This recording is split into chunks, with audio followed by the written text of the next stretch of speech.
Q&A. Now, I've never done a Q&A before, but as an aspiring YouTuber for many years, a Q&A has always been one of those videos I've always sort of wanted to make. You know, it feels like egotistical side of my brain. So I was really excited to see that you guys came in clutch with your questions when I asked you guys over in the community tab to leave yours down below. And today, with all the crazy news that's been going on with Samurai 8, Burrito, Black Clover going through greatness, I thought, boom, we'll sit down, we'll have a chilled out video, and we'll answer some of your guys' questions. We'll start off with a topical one, okay? K-Rail Chattergoon says, what would happen to manga and anime in general since the coronavirus had an outbreak in Japan with over 1,000 cases of infected people and still increasing? So obviously the coronavirus is this big thing right now. It's not great. I'm experiencing that hashtag self-quarantine life right now, getting through many a manga and anime. But you're right, I've seen plenty of anime get postponed and pushed back because of the outbreak of the coronavirus, because obviously in a studio there's many people gathered together in one room working on an anime. Manga, I think, could be alright. I mean, although mangaka work in a studio together, I think in Tagashi's case, with his health reasons, he's allowed to work from home, so I don't see why other mangaka can't just draw and bring up the stories at their own home as well and send it over for editors to look over it and all that type of stuff. So I think manga should be okay. The questions start to arise when it comes to actually circulation of publications in the magazines and the volumes. But I think in terms of producing manga, I don't think there'll be a massive drop off unless obviously a mangaka does actually get the coronavirus.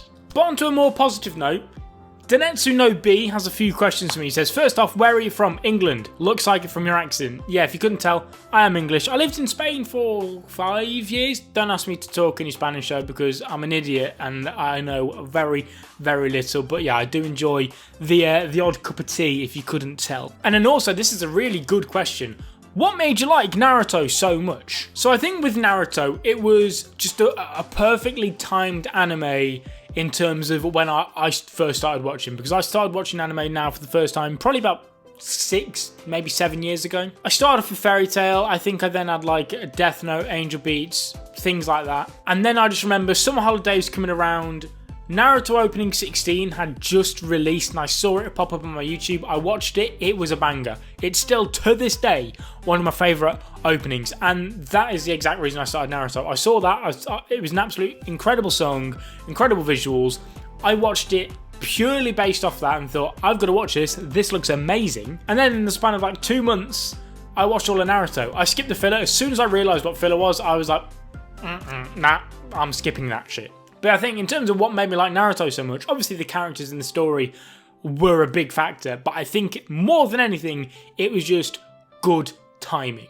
Like Naruto could have easily been Bleach if I'd watched it at that point. One Piece, it could have been anything. But I think the fact that I just had Naruto, it carries that nostalgic vibe to it, that Naruto just so happened to be that anime I stuck with. And then, since Boruto in the first scene with Kawaki and Boruto fighting as teenagers and their kids at the moment, do you think that it's really Ishiki the main threat at the end? I'm asking this because if that's the case, Ishiki will have to survive all these years until that moment. Now I always used to be on the side of, no, that's going to be Kawaki, no one else. But in the more recent events in the manga, in terms of Ishiki with Jigen, Momoshiki and Boruto, I've now become much more akin to the idea of that actually being Ishiki. You could look deeper into it and say, yeah, well, Boruto refers to him as Kawaki. You know, if it was actually Ishiki, you'd think he'd refer to him as that if he knew. But loads of different reasons. I mean, maybe Ishiki wasn't even technically planned at that point, because that scene, if you didn't know already, was a last-minute addition from Kishimoto himself in the manga. That wasn't originally planned to be the beginning of the story. So either it could just be Kawaki, it could be Ishiki and Boruto's just trying to break through Ishiki and talk to Kawaki, or it could be Ishiki and Boruto just doesn't know it, and that's right why he refers to him as Kawaki. Cheers from Portugal and keep with the amazing work on your channel. Will do. Thank you so much for your question. It was a great one. Another really good question here from Zeroheartless 0 or Heartless 0, however you say it. The Naruto movies. What are your opinions? I personally really like the first Naruto Part 1 movie as well as the last, but the rest I never really cared to watch. And honestly, I am exactly the same as you. The first Naruto movie, I loved it. If that's the one I'm thinking of anyway. Is it like there's like a rainbow Rasengan and there's like a snowy place? If you know the one I'm on about, you know, okay? I enjoyed that one. I think it was the first Naruto movie. And then I liked the last, and then Boruto's movie as well, if that counts. I adore the Boruto movie. I think that's a brilliant film. But overall, the rest of them, I've watched some of them. I don't really care too much about the Naruto films because at the end of the day, they're not canon. Most anime movies aren't that canon, so I don't really find them that interesting. Not when they're a movie of an actual ongoing manga like the Naruto ones, for example. But when it comes to more recent anime films, I think they're doing much better. I think the new My Hero Academia film, I think, is canon. I think the next arc of Kimetsu no Yaiba is being made into a movie. The Dragon Ball Super movie is canon. Boruto movie is canon. Movies nowadays, when it comes to shonen anime, they're canon a lot more of the time, which makes them much more worth your time. Whereas before, if I had to spare hour, 2 hours, I'd rather just watch episodes of an anime as opposed to watching a movie that doesn't affect the story at all. Also, I'm 15 years old and art is basically my passion along with literature, I suppose. And I was curious, would you be happy to let me do some fan art for you? It's not a question I know, but I'd love to do it, you know? Thanks for your time, Harrison Senpai. Can't wait for the video. Thank you so much. That honestly means so much. And anyone else who's interested in fan art, you can just tweet it at me. My Twitter is down below and I'll put it on screen now as well. I'm speechless. Like, the fact that there's people out there who will put their own time and effort into making art, like fan art for me is mind-blowing, and it fills me up with a feeling inside, which thank you so much. Yeah, Heartless, just tweet any fan art, and anyone just tweet any fan art. It means the world. And honestly, if your passion's literature and art, just keep at it.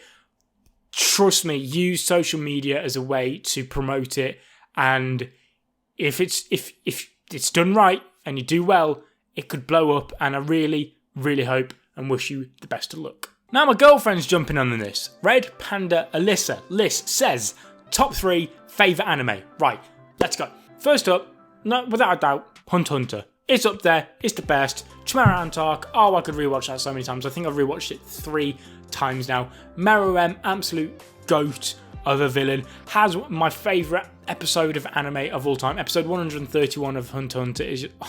I've watched that episode alone easily in the double digits. If I'm at the gym on the treadmill, I will put that up and I'll just watch that on the treadmill. Incredible episode. So Hunter x Hunter number 1. Number 2, Attack on Titan. Okay, I'm not a manga reader for Attack on Titan because I think the anime adaptation of it is that brilliant that I just want to stick with the manga. We'll see what studios do in the final season. Maybe then I'll pick up the manga. But so far, Attack on Titan, especially season 3, part 2, every episode of that, 10 out of 10. I love Attack on Titan. And then number 3 is where it gets a bit... Number 3 always changes. It could be, depending on what I'm reading at the time, if I'm at a good point. Like during the Marineford saga of One Piece, it was One Piece there. I think JoJo's has been there before. Obviously, Naruto as well is in for a shout. Black Clover, maybe, as I do it every week and I'm really invested into it and talk about it all the time. Maybe Black Clover could find its way in there. But I think Devilman Crybaby as well. I've thoroughly enjoyed that when I watched it. But I think I'm going to go for a shocker here because it's not even going to be a shonen. I'm going to go with Golden Time. So that's my top 3 favourite anime. Leave yours in the comment section down below. We're getting a bit dark and morbid now, boys. Mats says, do you think Boruto's sister or Sumire will die in the series?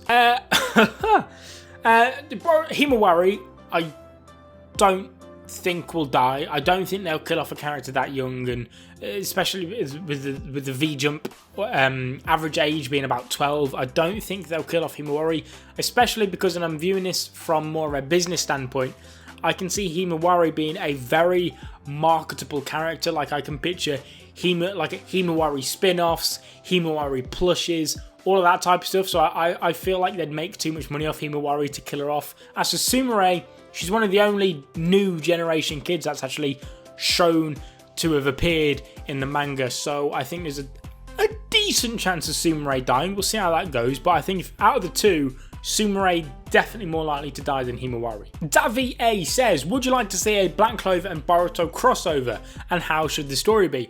I enjoy crossovers. I don't know if a Boruto and Black Clover one would happen, being two different mangaka, but for example, There's the Rave Master and Fairy Tail crossover, and I really, really like that little OVA, so I'm definitely not opposed to it. I think they're always a bit of fun. I think, actually, saying that, it could cross over, because I think there was a One Piece and Toriko crossover, if I'm not mistaken, and a One Piece Dragon Ball, if I'm not mistaken either. Maybe I'm wrong there, but would like to see it. I think it'd be really interesting seeing Asta and Boruto get along. As for the story, wouldn't be anything too serious, probably just, you know, a standard villain and have them fight him, something along those lines. But I do think it'd be quite fun, especially with the whole anti-magic devil Momoshiki, couple bit of similarities there. It could work. Phil Ossifer says, Asta versus Deku versus Boruto versus Hachimaru. Battle Royale. Who are you putting your money on? Right, straight away, I'm going to put Deku out of this. I'm like 30 or so chapters behind My Hero Academia, but unless something absolutely drastic has happened since then, I don't think Deku could beat them. Maybe Deku could beat... He'd put up a fight, but I think Asta and Boruto would be able to beat him. Asta and Boruto, I think it would be quite evenly matched. If you couldn't tell, I'm not this power scaling type of dude. I don't take much interest in that, but I do think little discussions like this can be quite fun.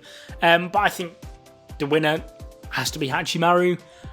If you read Samurai 8, the power scale in that series is just astronomical. Literally, like, they're blowing up planets and stars. I think Hachimaru wins that, especially if he does have that Fang ability. I can't think of the name, but I mean, the last chapter's coming out now, you know, rest in peace Samurai 8.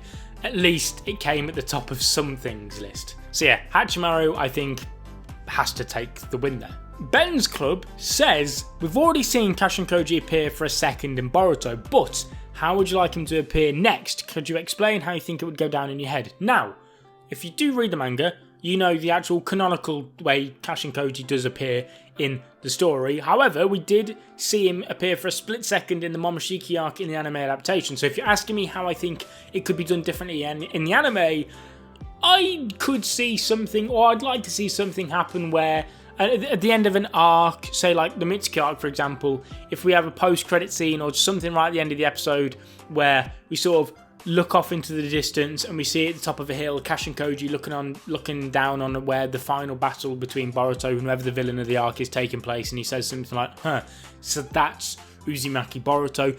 Something like that could be really fun. I think that's a little trick the anime doesn't quite utilise much, is by throwing in hints of Kara. We've had it with obviously Kashin Koji in the Momoshiki arc, and there was a little hint towards Kara in the Mitsuki arc as well, but other than that, not really much. So I'd like to see more hints, but something like that, just him appearing right at the end out of nowhere, just watching down and looking over everything that's going on, just something like that I think would be pretty cool. And if that happened in an anime original arc, oh boy, the community would go insane. Heartless again, it says 3 different kind of questions, don't have to answer them all. Listen, I'll do what I can do.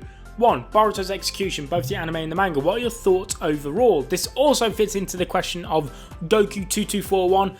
I'm going to put all your message on the screen as well, because I think you made a lot of great points. Now I'm not going to read it all as well, because it does sort of fit into what I'm going to say with this question, but this is sort of killing 2 birds with 1 stone here. What are your thoughts overall? Would you say the series has the potential to impact viewers and readers as much as Naruto Shippuden did?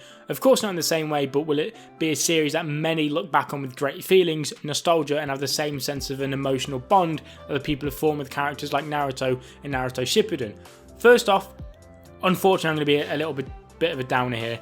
I don't think Boruto's impact will be anywhere near as large as Naruto's, purely because a lot of the people who'll be reading Boruto would have grown up on Naruto, and a story could be incredible. But if there's a story that has that nostalgic attachment to a reader, I think they're always going to just subconsciously prefer that. And I think Naruto, especially with all the bad publicity Boruto has as a story, especially as an anime, I don't think it has any chance of living up to or equaling Naruto's legacy. But I definitely think the Boruto manga could definitely slip in there between Naruto Part 1 and Naruto Shippuden. I think there's a little space in between where it could go Naruto Part 1 being the best, then Boruto's manga, and then Shippuden just underneath that. Because although I do like Shippuden a lot, I do think it's got a lot of flaws. I think Boruto links in nicely to a lot of the flaws of Shippuden and a lot of things that didn't get explained in Shippuden, like the Byakuga seal, like the Otsutsuki, different things like that. So I think Boruto can somewhat benefit off the bad parts of Shippuden and slightly place it above it, but I do think overall I don't think Boruto will have that much of an impact on the fan base as it did with Naruto, unfortunately. I'm also going to answer this question as well as it fits in with Boruto. Ikimoto's art, yay or nay? Nah, it doesn't sit with me, unfortunately, Ikimoto. I don't think he's a bad artist in terms of characters. I think his character designs look pretty cool, like Kashin Koji, Jigen, Cold, Delta. I think they all look great. But it's more so his paneling and his backgrounds. They're very bland. I think that's the thing. It's not got that impact. When you turn a page, you don't have that wow factor when you see something. There's no double page spreads. All the panels are just rectangles and squares with either speed lines or just blank backgrounds. They don't have that weight to them that I think a lot of other mangaka do, unfortunately. So Ikimoto's art, his character design, his colour pages for the chapters look cool, but I think overall, as an artist, he's good. As a mangaka, I've definitely got my question marks. And then lastly, a great question from you. Other than your classic shonen, what are some of the genres you enjoy, and what are some of those manga and anime in particular? Slice of life, drama, thriller, etc. In relation to other genres and types of story, have you watched Kimi no Wa yet? If so, did you enjoy it? Now, because of your question, I started to watch Kimi no Wa, your name, because I've seen A Silent Voice and I adored A Silent Voice, and I know your name's always mentioned in the same conversation, so I tried watching it. I got 25 minutes in, okay? 25 minutes into it and I had to stop. Not because it was bad, because it was so damn good. I could tell this thing was going to be a thing of beauty. And I didn't want to watch it by myself, so I've basically invited my best friend to watch it with me for whenever I next see him. So Kimi no Wa, I've seen 20 minutes of it and I can tell it's going to be incredible. As for other genres, I'm a big slice of life and romance guy, especially romance. I do quite like romance anime. I think my favourites probably have to be the likes of Golden Time, like I mentioned before, and Sakura Sono Pet no Kanojo is another one. But yeah, other than shonen, slice of life and romance are probably my favourite. I think I'm going to end up the Q&A there. That was a lot of fun. I'm basically through with my cup of tea now. Lovely bit of fun that was. I'll probably do one of these again in the future at some point, maybe when we reach 5k, because we're like near 4k, maybe? I don't know. I think we're getting, 4k is the next milestone, then after that when we hit 5k, maybe I'll do another Q&A then. You can get your questions in down below. They don't have to be anime related, they could be whatever. You could ask me what favourite colour I've got, what my favourite food is, what socks am I wearing? I don't know. Spoiler, not wearing any right now. So yeah, let me know in the comment section down below. Oh, feet there, so that's for my OnlyFans. Leave a like on the video, subscribe if you're not already, and I'll be seeing you guys in another video very, very soon. But until then, peace.